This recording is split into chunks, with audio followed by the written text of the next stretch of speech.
Good afternoon, Natalia. Thank you for this invitation to participate in the conference.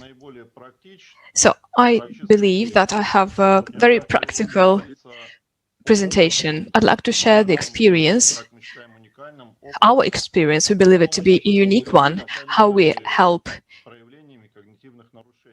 elderly people who have the initial cognitive disorders and impairments.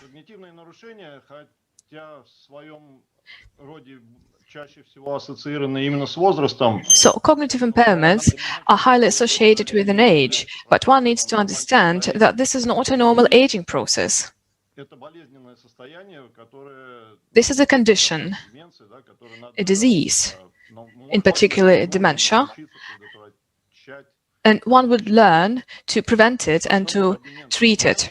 So what is dementia? This is a syndrome of an acquired progressing decrease in the higher mental functions, and it leads to the impairment of professional, social, and daily functioning of a patient, and it can lead to the identity disorder. Unfortunately, our patients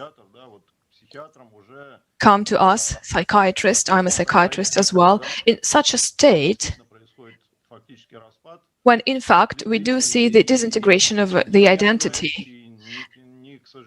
And not the people around them, not even the relatives, can spot the changes that are taking place in their dear ones. Or they can also just think that, well, this is due to the age and one can do nothing about it. So a couple of facts on dementia. Each 3 seconds, a new case of dementia is diagnosed. Currently, there are 50 million of people suffering from dementia, and by 2050, this figure will triple. And in 60% of the cases, the dementia has been provoked by the Alzheimer's disease. And the WHO confirms that the dementia is the priority of the public health, and in 2017 the global plan of actions to react to dementia up to 2025 was approved. And the main goals of the WHO is to provide for the investment in the healthcare and to improve the prevention activities, the diagnostic activities, as well as the methods of treatment as to the dementia, as well as they're aiming at enhancing the innovations treating the dementia.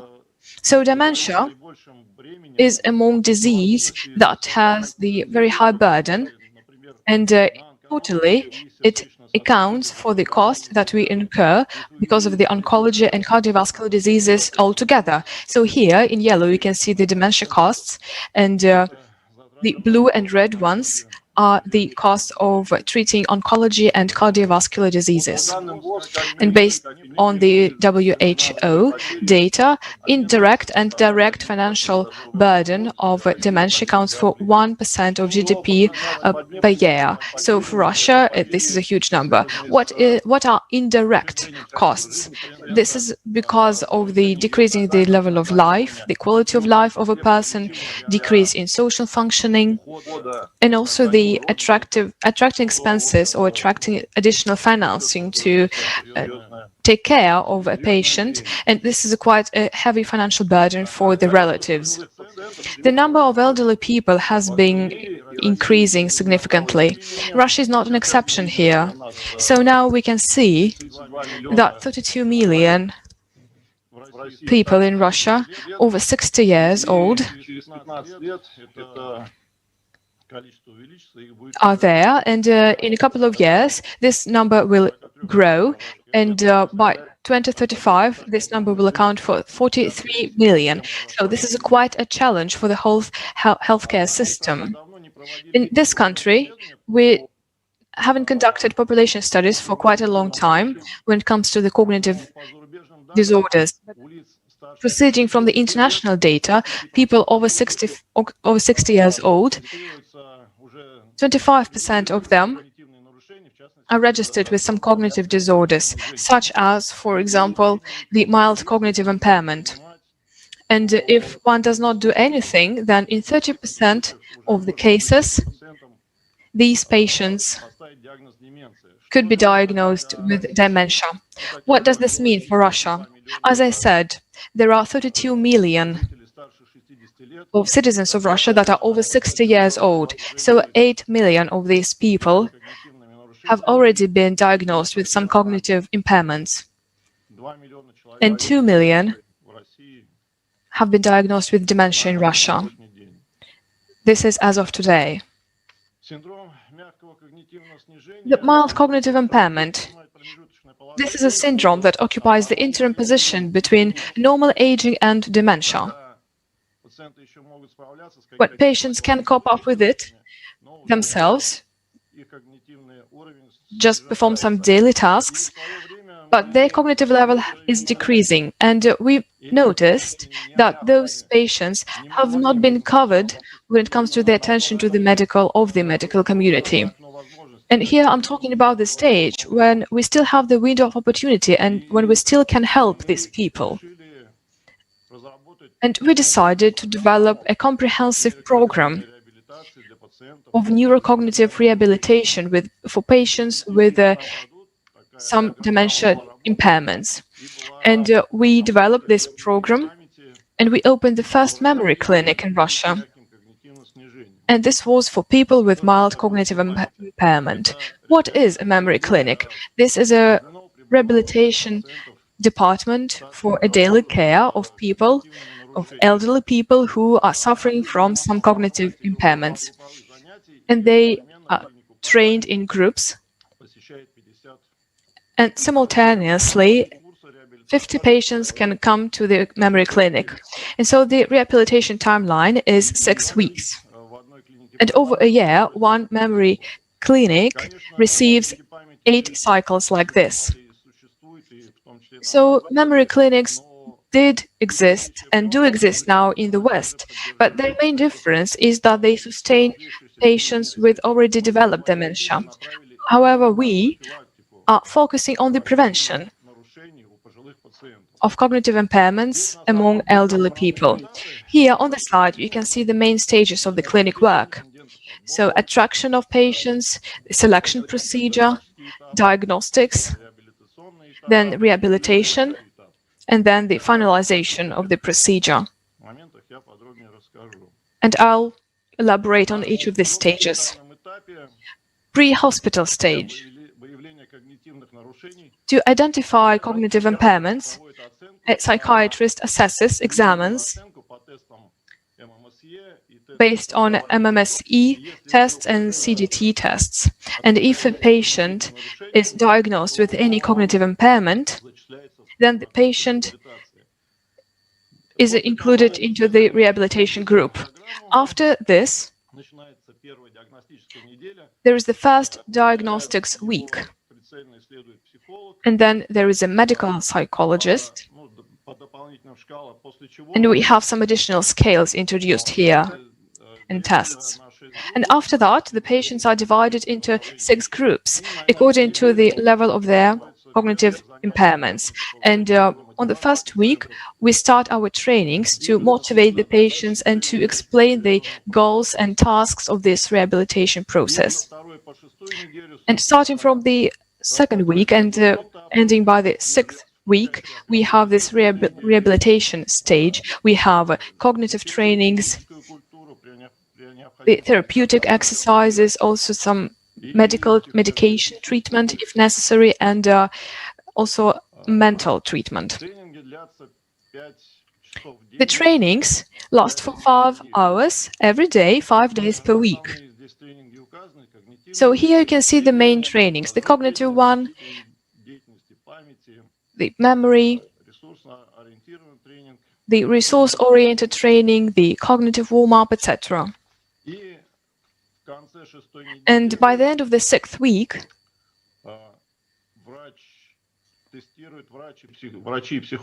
the doctors and the psychologists once again examine our patients across the same scales that we had before the start of the program to assess the dynamics of the condition.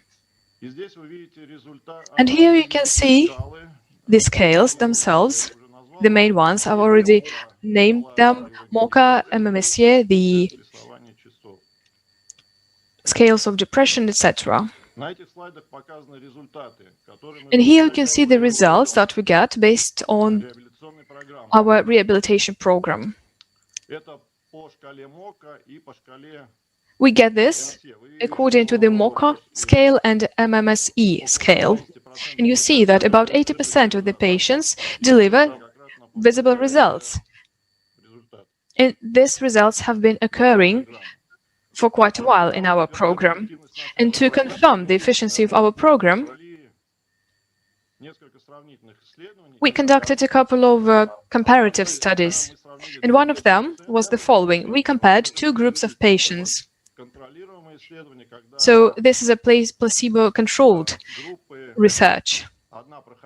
And we had two groups. One of them underwent the rehabilitation program, but the second group was in the same conditions but did not undergo the treatment. And what did we identify?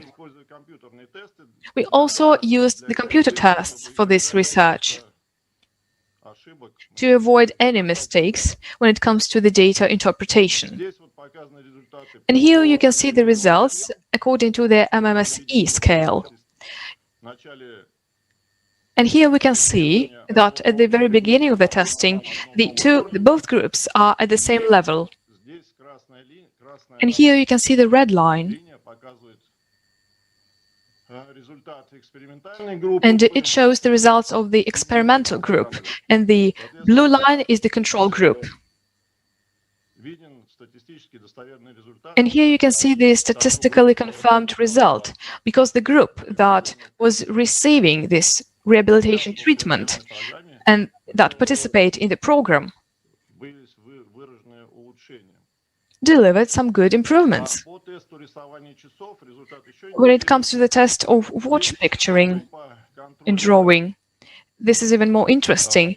We have the better results in the control group in comparison to the experimental group in the very beginning, but after the program, the experimental group improved its indicators, and the control group stayed intact. And here you can see the results of a computer-based testing. This is the test against the geometrical figures and the operative memory. At the very beginning, patients are given a couple of geometrical figures, and they need to choose them among the larger quantity of figures. They need to choose those that they had seen before. And after 6 weeks, the results here are even more interesting. So the experimental group delivered very good improvements, but the control group actually was recorded with some kind of a reduction in its indicators. So this is also a statistically significant difference. Another examination of ours was conducted when one of the groups was receiving some medication, and the second group did not get any medication. But both groups underwent the rehabilitation program. So here you can see the groups before the start of the program and then after the start of the program. And here we see that in both cases, both groups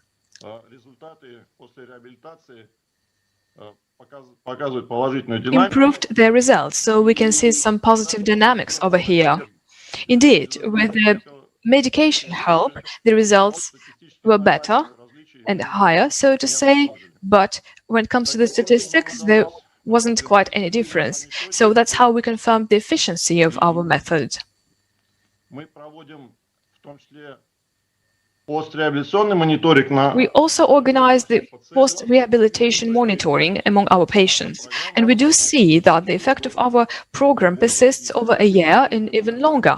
And then, after that period of time, we recommend, if our patients have this opportunity, to repeat the program and to undergo this program again. The main goals of this project is to decrease the share of elderly people in our society with cognitive impairments.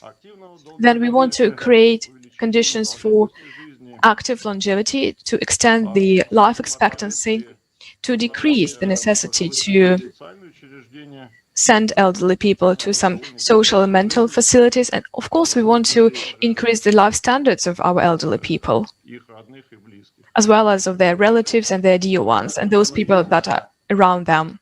And we do hope that it will add 10 years of cognitive health to them.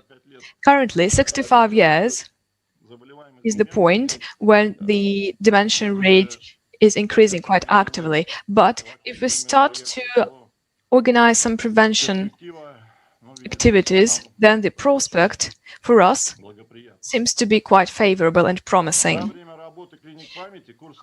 Over the course of our work, of our clinics, more than 4,000 patients underwent these programs or participated in these programs. And so we continue operating, and we have 8 memory clinics right now. And quite often we receive the question whether it's for free or it's organized on a paid basis. For the patients, I need to say that this is absolutely free. And currently, we also consider the issue of including our program into the federal project, the elderly generation, and together with the service of the chief geriatrician, we plan to open such memory clinics in each of the regions of the Russian Federation. Of course, now, against the pandemic, this timeline has been shifted and moved, but we do hope that we can manage to do that in the future.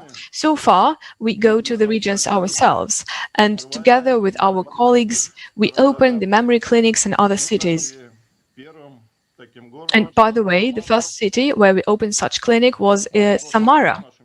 Last year, our method was integrated into the work of our colleagues, and the chief psychiatrist of the Samara region, Mikhail Solomonovich Schaefer. Mikhail Solomonovich, if you can hear me, if you can see me, I send you my regards. And in the nearest future, the colleagues from Nizhny Novgorod will come to allow us to share our experience, and we also will include Sevastopol into that list. So the basis, how we scale this method, this is due to the guidelines that include all the methods, all the processes of the rehabilitation, the algorithm of our work. And as we also call it, we included business processes connected to the launch of the memory clinic.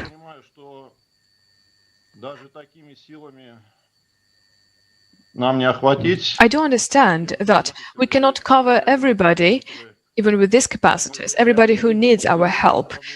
And taking into account the pandemic situation, we also developed a distant, a remote course for our patients.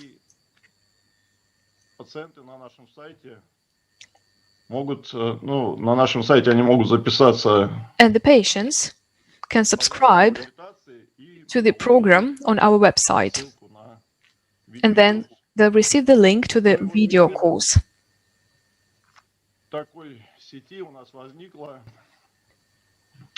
And so this is kind of a network that we envision.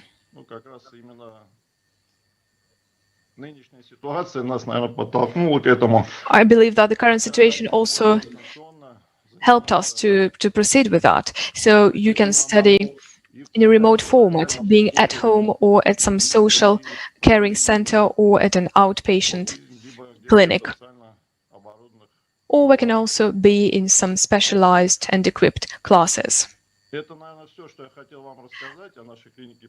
I believe that this is it from my side, but I still have some time left, and I'd like to show you a video, and it is called One Day in a Memory Clinic, and it demonstrates how our patients come to us and also which result they see, they assess, they get.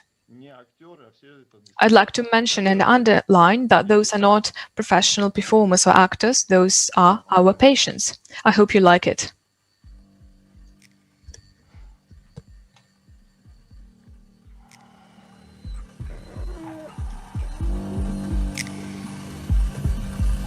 So dementia, the elderly people are susceptible to dementia the most. There are 50 million people with dementia, and annually 10 million of cases are added. The Alzheimer's disease is the widespread form of dementia.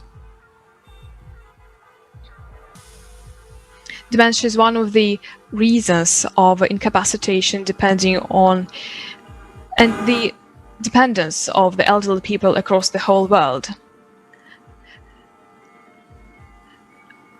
Dementia influences, physically speaking, psychologically, socially, and economically on the people. Not only on those people who suffer from that, but also on the people around the patients.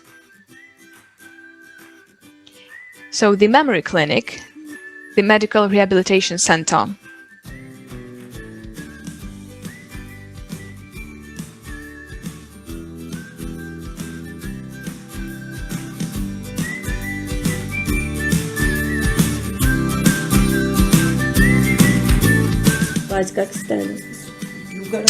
How are you feeling? Oh, much better. And how is your appetite? Well, it's actually better than it should be. Do you like the food? Yes, indeed. I have great cereal in the mornings.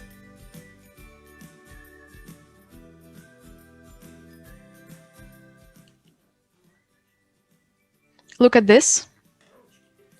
Hold your hands like this. Spread your fingers. Bit a little bit. Okay, that's it. You can continue.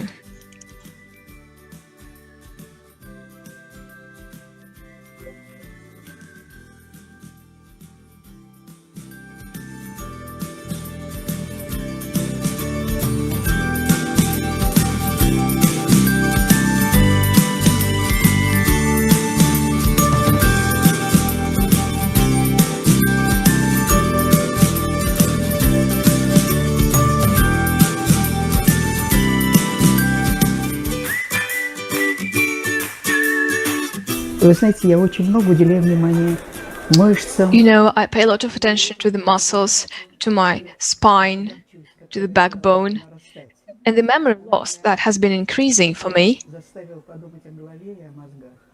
It made me think about my brain, about my head. So I came here to meet new people, first and foremost, to meet some psychiatrists, to learn about the skills, about the exercises and methods that can be used to prevent this memory loss and to prevent it from being so difficult for me. My sister suffered from Parkinson's disease, and I saw that she couldn't manage herself at all. I would like to be independent till the last very day. I'd like to live a full life. First, I started to understand what I actually do. That's very nice. My relationships with my relatives have improved. I have grandchildren as well. And I've come to a better understanding how to cope, to interact with them. Here I participate in some trainings and I also do some exercise at home. I believe them to be very important, and they also raise the cultural level. In the past, I mixed a lot of things. I could go in the wrong wagon, in the wrong car, but then it stopped. In the past, I used to be rude with people, and then I received some criticism in public transport. But now my reaction has become completely different. Either I don't pay attention to that at all, or I just smile. While in the past, I could be quite rude to people. So I feel that I've changed, and I'm very thankful to everybody, to the psychologists and psychiatrists and everybody.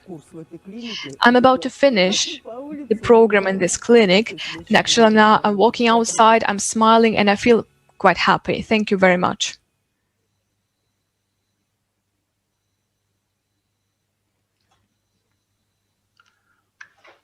Этот фильм меня всегда впечатляет. Я смотрю This его. video always amazes me.